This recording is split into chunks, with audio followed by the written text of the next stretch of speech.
بسم اللہ الرحمن الرحیم۔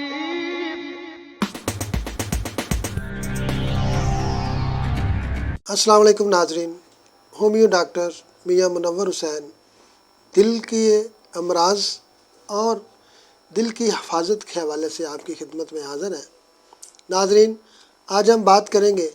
کہ دل کا دورہ کیوں پڑتا ہے، دل کے دورے سے کیسے بچا جا سکتا ہے، دل کی حفاظت کیسے کی جا سکتی ہے، اور وہ لوگ جن کو دل کا دورہ پڑ چکا ہے ان کے لیے کیا کیا احتیاطی تدابیر ہیں، کیا حفاظتی تدابیر ہیں کہ ان کو دوبارہ دل کا دورہ نہ پڑے۔ ناظرین، دل کے دورے کی ویسے تو بہت سی وجوہات ہیں، لیکن اگر ان کو مختصر کیا جائے تو 7 ایسی وجوہات ہیں جن پہ اگر ہم کنٹرول کر لیں تو ہم دل کے دورے سے 90% تک بچ سکتے ہیں۔ ناظرین، نمبر 1، موٹاپا۔ وہ لوگ جو زیادہ وزن رکھتے ہیں، جو according to age and height جن کا وزن زیادہ ہے، وہ دل کے دورے کے قریب ہیں۔ دل کو آپ کا وزن زیادہ ہونے کی وجہ سے زیادہ کام کرنا پڑتا ہے، زیادہ پریشر برداشت کرنا پڑتا ہے، اور اس زیادہ پریشر کی وجہ سے آپ کو دل کا دورہ پڑ سکتا ہے۔ تو نارمل وزن رکھنے والے لوگ ہارٹ اٹیک سے 90% تک بچ سکتے ہیں، اور وہ لوگ جن کا وزن زیادہ ہے انہیں چاہیے کہ وہ اپنے وزن کو کم کریں تاکہ وہ دل کے دورے جیسی بیماری سے بچ سکیں۔ ناظرین، کولیسٹرول کی زیادتی اس کی دوسری بہت بڑی وجہ ہے۔ کولیسٹرول اگر آپ کا زیادہ ہے تو پھر بھی آپ دل کے دورے کے قریب ہیں، یعنی آپ ایک فیکٹر آگے چلے جاتے ہیں، ایک سٹیپ آگے چلے جاتے ہیں، اور وہ لوگ جن کا کولیسٹرول زیادہ ہے ان کو چاہیے کہ وہ کولیسٹرول کو کم کرنے کے لیے خوراک کو بھی سیڑھی بنائیں، خوراک کو بھی مینیج کریں، اور ساتھ ساتھ ہومیوپیتھی میں کولیسٹرول لیول کو کم کرنے کے لیے بہت اچھی میڈیسن ہے۔ High blood pressure. ناظرین، ہائی بلڈ پریشر دل کے دورے کی تیسری اہم وجوہات ہے۔ وہ لوگ جن کا ہائی بلڈ پریشر زیادہ ہوتا ہے وہ بہت سی بیماریوں کو اپنے جسم میں آنے کے لیے راستہ دے دیتے ہیں۔ ناظرین، ہائی بلڈ پریشر کی زیادتی سے آپ کو فالج ہو سکتا ہے۔ ناظرین، ہائی بلڈ پریشر کی زیادتی سے آپ کے دماغ کی کوئی بھی شریان پھٹ سکتی ہے۔ ناظرین، ہائی بلڈ پریشر کے زیادہ ہونے سے آپ کو دل کا دورہ پڑ سکتا ہے۔ ناظرین، ہائی بلڈ پریشر کے زیادہ ہونے سے آپ کے گردے فیل ہو سکتے ہیں۔ ناظرین، ہائی بلڈ پریشر کے زیادہ ہونے سے آپ کا دل بڑھ سکتا ہے، انلارجمنٹ ہو سکتی ہے، ہارٹ انلارجمنٹ ہو سکتی ہے۔ یہ ساری باتیں آپ کو ڈرانے کے لیے ناظرین نہیں کر رہا، بلکہ آپ کو وہ سیدھی سیدھی بات بتا رہا ہوں کہ اگر آپ اپنے ہائی بلڈ پریشر کو کنٹرول کر لیتے ہیں تو آپ سمجھ لیں کہ یہ کوئی بیماری نہیں، لیکن اگر آپ اس کو کنٹرول نہیں کرتے اور اس کے ساتھ کھیلتے ہیں، ہائی بلڈ پریشر والے مریضوں کے لیے یہ بہت آسان ہے طریقہ کار کہ انہوں نے ایک جیب میں ہائی بلڈ پریشر کو کنٹرول رکھنے کے لیے گولیاں رکھی ہوتی ہیں، اور دوسری طرف وہ ہر وہ چیز استعمال کر رہے ہوتے ہیں جو ہائی بلڈ پریشر کو کی وجہ بنتی ہے، جو آپ کے نارمل بلڈ پریشر کو زیادہ کرتی ہے۔ کیا کہ وہ مرغن خوراک کھا رہے ہیں، کڑھائیاں کھا رہے ہیں، بیکری کا استعمال کر رہے ہیں، ہر وہ چیز استعمال کر رہے ہیں جو بلڈ پریشر کو زیادہ کرتی ہے۔ تو ناظرین، آپ اگر تو اپنے بلڈ پریشر کو آپ ابتدائی سٹیج میں ہیں تو آپ صرف اپنی خوراک کو نارمل رکھ کے آپ اپنا بلڈ پریشر کنٹرول کر سکتے ہیں، اور اگر آپ مستقل بلڈ پریشر کے مریض ہیں تو پھر آپ کے لیے بہت سی اچھی میڈیسن ہیں ہومیوپیتھی میڈیسن میں، آپ ان کو استعمال کر کے اپنے بلڈ پریشر کو نارمل رکھ سکتے ہیں۔ لیکن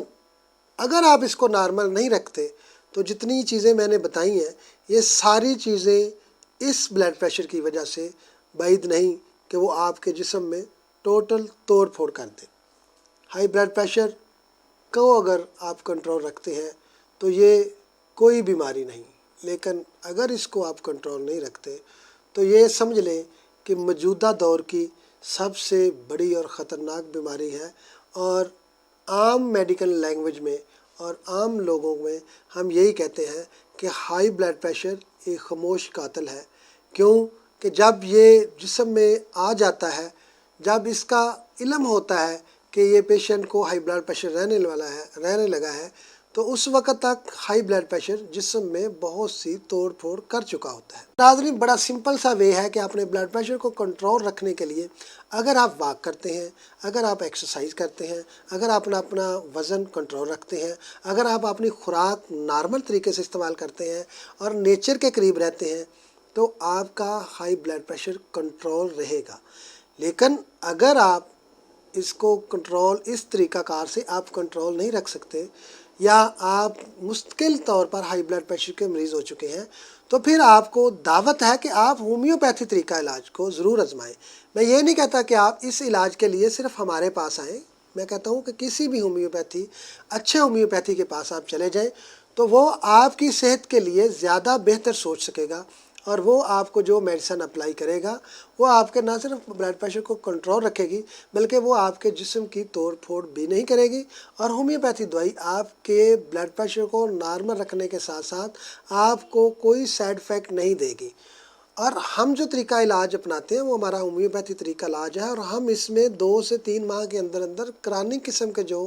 ہائی بلڈ پریشر کے مریض ہیں ہم ان کو نارمل کر لیتے ہیں، اور وہ انشاءاللہ اتنے نارمل ہو جاتے ہیں کہ انہیں صرف احتیاطی تدابیر پہ چل کر ہی وہ مستقل طور پر ہائی بلڈ پریشر جیسی موذی مرض سے بچ جاتے ہیں، اور اس کو کنٹرول رکھ لیتے ہیں، اور اس کو کنٹرول رکھنے سے وہ اپنے گردوں کی حفاظت کرتے ہیں، اس کو کنٹرول رکھنے سے وہ اپنے دل کی حفاظت کر لیتے ہیں، اس کو کنٹرول رکھنے سے وہ ایک ایسے خاموش قاتل کو اپنے جسم سے باہر پھینک دیتے ہیں جو ان کے جسم میں بہت زیادہ توڑ پھوڑ کسی بھی وقت کسی بھی صورت میں کوئی بھی کر سکتا ہے۔ تو ناظرین، بڑا سمپل سا وے ہے کہ آپ ہائی بلڈ پریشر کو کنٹرول رکھنے کے لیے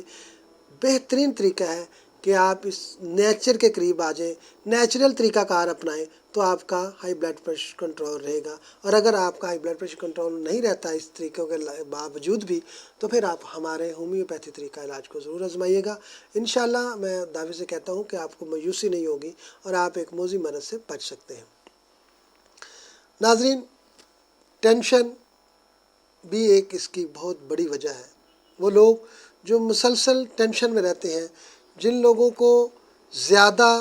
سٹریس کام کرنا پڑتا ہے، یا وہ لوگ جو ایسے کام میں انوالو ہوتے ہیں جس میں مسلسل ٹینشن ہوتی ہے،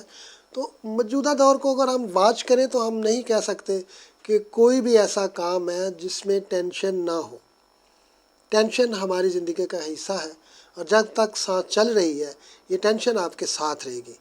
لیکن وہ لوگ جو ٹینشن کو اپنے اوپر سوار کر لیتے ہیں، جو ٹینشن کو لے کر اپنے جسم کی توڑ پھوڑ کرنا شروع کر دیتے ہیں، ٹینشن کو ٹینشن سے دور نہیں کیا جا سکتا۔ ٹینشن کو آپ ریلیکس ہو کر ہی دور کر سکتے ہیں، اور ٹینشن کو ریلیکس کرنے کے بہت سے طریقے ہیں کہ آپ اگر جس چیز سے آپ کو ٹینشن ہوتی ہے آپ اس چیز سے اوائڈ کریں۔ اگر آپ اس چیز سے اوائڈ نہیں کر سکتے تو بہترین طریقہ ہے کہ جتنا ٹائم آپ ٹینشن میں رہ کر گزارتے ہیں اس سے آدھا ٹائم آپ کوئی ایسی ہابی استعمال کر لیں، کوئی آپ ایسا طریقہ کار استعمال کر لیں، کوئی اپنے دوستوں کی ایسی محفل میں چلے جائیں، کوئی ایسا مزاحیہ پلے دیکھ لیں جس سے آپ کو ہنسنا پڑے، جس سے آپ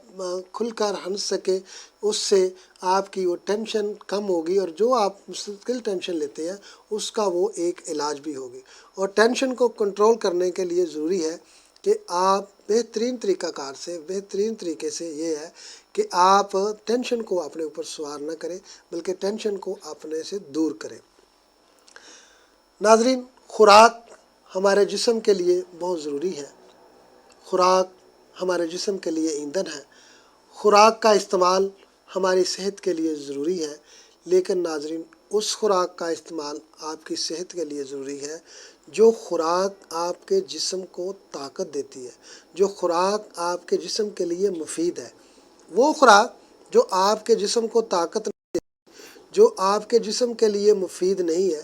وہ خوراک کھانے سے آپ بہت سی بیماریوں کو اپنے جسم میں جگہ دے دیتے ہیں، بلکہ اس خوراک کی وجہ سے آپ بیمار ہو جاتے ہیں، اور اس خوراک کا بجائے فائدہ کہ آپ کے جسم کو نقصان پہنچتا ہے۔ تو وہ کون سی خوراک ہے جو آپ کے جسم کو نقصان پہنچاتی ہے؟ وہ ہے ناظرین مرغن خوراک، ایسی خوراک جس میں چکنائی کا استعمال زیادہ ہو، ایسی خوراک جس میں ڈبوں میں بند ہو، کیمیکل وغیرہ لگا ہو، ایسی خوراک جو بازار میں سرے راہ لگی ہو، جیسے مختلف چوراہوں پہ کواب، چکن ٹکے وغیرہ یہ لگے ہوتے ہیں اور اوپر ڈسٹ پڑ رہی ہوتی ہے، تو وہ خوراک ہمارے جسم کے لیے ضروری نہیں، بلکہ وہ خوراک ہمارے جسم کو نقصان کرتی ہے۔ تو ناظرین ایسی خوراک کو استعمال کرنے سے اوائڈ کریں، آپ گھر کی پکی ہوئی اشیاء کو استعمال کریں، گھر میں وہ خوراک استعمال کریں جو نیچر کے قریب ہو، تازہ سبزیاں، تازہ پھل استعمال کریں، اور ان کو جتنا بھی آپ استعمال کریں گے اتنا ہی زیادہ آپ کے لیے یہ مفید ہوگا۔ اچھی خوراک آپ کی صحت کے لیے بہت ضروری ہے اور اس کو ضرور استعمال کریں۔ ناظرین ورزش کی کمی بھی ہارٹ اٹیک کا ایک بہت بڑا سبب ہے۔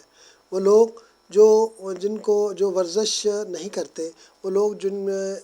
جو زیادہ آرام طلب ہیں، وہ اگر ورزش نہیں کرتے تو اس کا مطلب ہے کہ وہ بھی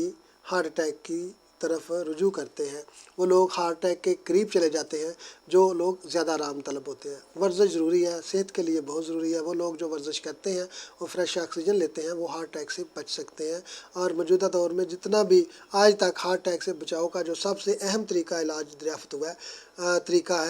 ہوا ہے وہ یہی ہے کہ آپ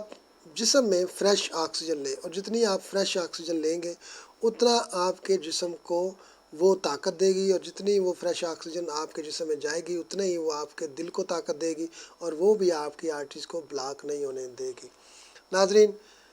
یہ مختصر سے طریقے تھے جو میں نے آپ کو بتائے ہیں، اور وہ لوگ جو ہارٹ پرابلم میں مبتلا ہیں، جن کی آرٹریز کی بلاکج ہے، جن کے والو لیک ہیں، جن کے دل میں سوراخ ہے، جن کا ہارٹ انلارج ہے، وہ ہومیوپیتھی طریقہ علاج کو آزمائیں۔ ہومیوپیتھی طریقہ علاج ان کے لیے نعمت خداوندی ہے۔